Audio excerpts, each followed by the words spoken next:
నమస్తే. నేను మీ doctor T. Mahesh Babu, శ్రేష్ఠ ayurvedic hospital. So, ఈరోజు మనం అంగస్తంభన సమస్య గురించి మాట్లాడుకుందాం.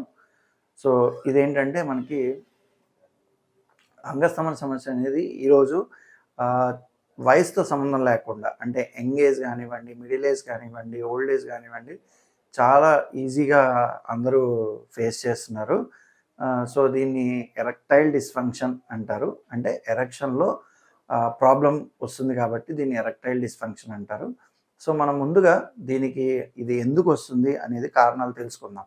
సో, ఫస్ట్ కనుక చూసుకుంటే ఈ ఎరెక్షన్ ప్రాబ్లమ్స్ అనేవి ఎక్కువగా షుగర్ అనేది కంట్రోల్‌లో లేని వాళ్ళల్లో అంటే ఫర్ ఎగ్జాంపుల్ మీకు షుగర్ వచ్చింది, చెక్ చేసుకోకుండా సరిగ్గా మందులు వాడకుండా ఆర్ సరైన మందు వాడకుండా ఉంటే కనుక కొన్ని రోజుల తర్వాత ఇది మీకు ఎరెక్షన్ ప్రాబ్లమ్ కింద రావడానికి డెఫినిట్‌గా ఛాన్స్ ఎక్కువుంటుంది. సో, షుగర్ ఉన్న వాళ్ళల్లో కంట్రోల్‌లో పెట్టుకోవడం అనేది చాలా ఇంపార్టెంట్. అండ్ అలాగే హైపర్ టెన్షన్ అంటే బ్లడ్ ప్రెషర్ వాల్యూస్ అందరికీ తెలుసు కదా! సో, ఉన్నదానికన్నా డెఫినిట్‌గా బీపీ ఎక్కువుంటూ కనుక మీరు కంట్రోల్‌లో పెట్టుకోకపోతే ఈ బీపీ వల్ల మిగిలిన ప్రాబ్లమ్స్‌తో పాటు ఈ ఎరెక్టైల్ డిస్‌ఫంక్షన్ అనేది కూడా ఖచ్చితంగా వస్తుంది. అండ్ ఇంకోటి మెయిన్ రీజన్ ఏంటంటే స్మోక్ చేసే వాళ్ళల్లో అండ్ అలాగే ఎక్కువ మందు అలవాటు ఉన్న వాళ్ళల్లో అంటే అసలు లిమిట్ లేకుండా రోజుల తరబడి రోజు తాగేవాళ్ళు ఉన్నారు. ఇప్పుడు నాకు చాలామంది పేషెంట్స్ కూడా ఖచ్చితంగా వాళ్ళతో మాట్లాడుతున్నప్పుడు నేను ఒక క్వెషన్ అడగగానే వాళ్ళు అంతే చెప్తారు ఏంటంటే, మేము అవునండి తాగుతున్నాము. అలాగే స్మోకింగ్ హ్యాబిట్స్ కూడా ఉన్నాయని. సో, ఇది చాలా 70% మందికి ఈ ప్రాబ్లమ్ రావడానికి కారణం ఆల్కహాల్ అండ్ స్మోకింగ్.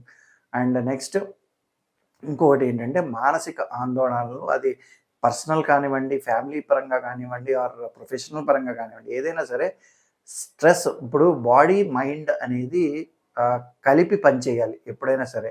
అది మనం మీరు ఎగ్జాంపుల్‌కి తీసుకుంటే డ్రైవింగ్ అయినా సరే కానివ్వండి, లేదంటే ఏదైనా పని మనసు ఫోకస్ లేకుండా ఏం పని చేయలేము.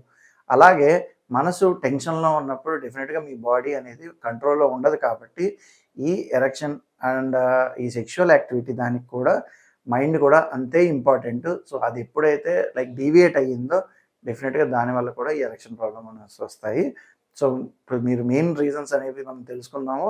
సో, నెక్స్ట్ మనకి లక్షణాల గురించి తెలుసుకోవాలంటే కనుక ఫస్ట్ ఈ ఎరెక్టైల్ డిస్‌ఫంక్షన్ అంటే ఫస్ట్ మనకి ఈ షుగర్ వల్ల కానివ్వండి, బీపీ వల్ల కానివ్వండి, ఆల్కహాల్ వల్ల కానివ్వండి వీటన్నిటిలో ఏమవుతుందంటే ఈ బ్లడ్ అనేది ప్రసరణ ఆ అంగ భాగానికి తగ్గిపోతుందనమాట. సో, బ్లడ్ చిక్కగా అయిపోవడం వల్ల అక్కడ రక్త ప్రసరణ తగ్గిపోవడం వల్ల ఏమవుతుంది ఆ అంగం గట్టిపడడం అనేది జరగదు. సో, ఈ ఎరెక్షన్ ప్రాబ్లమ్ అనేది వస్తుంది.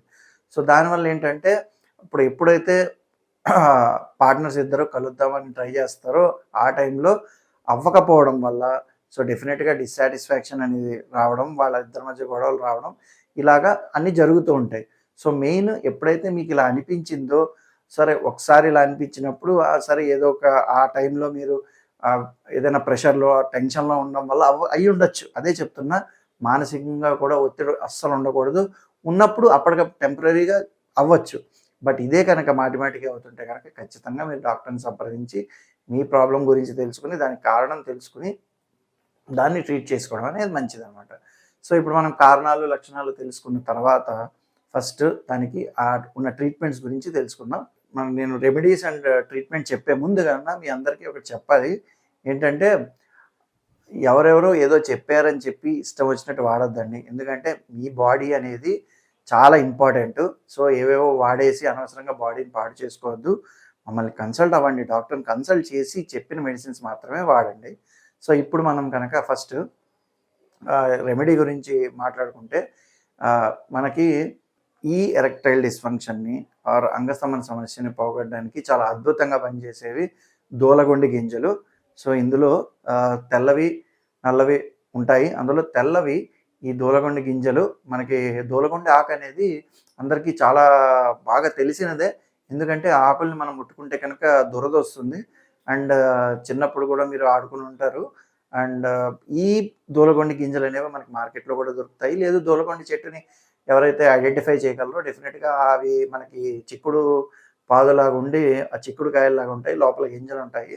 అవి వాటినేంటంటే మేము శుద్ధిపరిచి మందులు తయారు చేయడం అనేది చేస్తాము.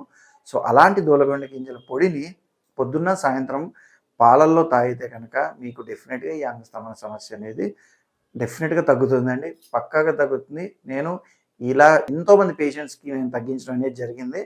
సో ఇప్పుడు మీకోసం దీని గురించి చెప్పడం అనేది జరుగుతుంది. సో దూలగొండ గింజలు అనేది ఇందులో చాలా బాగా పనిచేస్తాయి.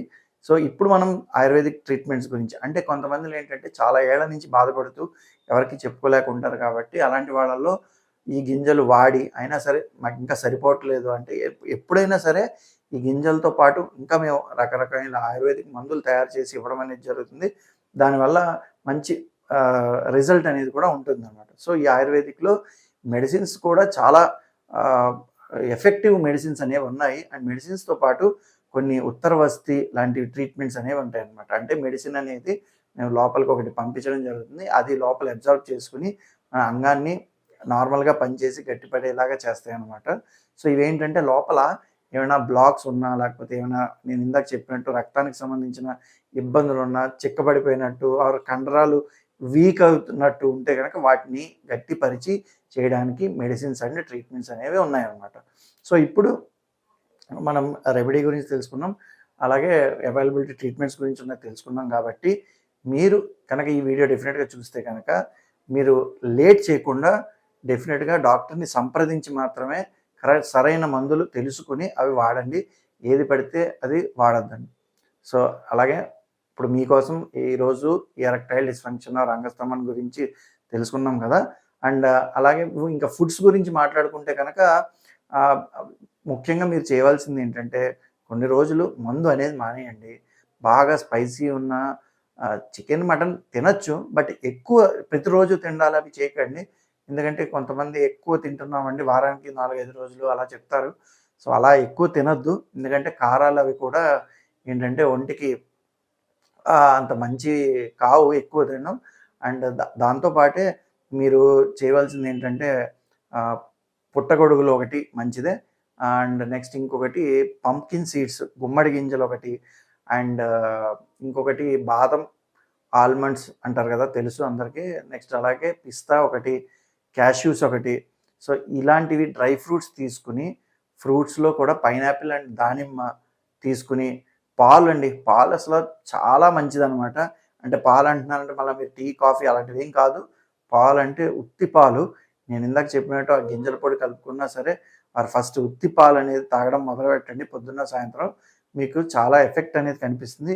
పాలు అనేది ఒక natural remedy for erectile dysfunction అనమాట. అండ్ సో ఇలాంటి ఫుడ్ మీరు తీసుకుని కొంచెం టెన్షన్ ఫ్రీగా, స్ట్రెస్ ఫ్రీగా ఉండి పొద్దున్న కూడా కొంచెం ఎక్సర్సైజ్ ఆర్ యోగా లాంటివి చేస్తే కనుక మీకున్న ప్రాబ్లమ్ డెఫినెట్‌గా సాల్వ్ అవుతుంది. సో ఈరోజు మీకున్న సందేహాలన్నీ తీరిపోయాయి కాబట్టి నెక్స్ట్ వీడియోలో మనం ఇంకో టాపిక్ గురించి మాట్లాడుకుందాం.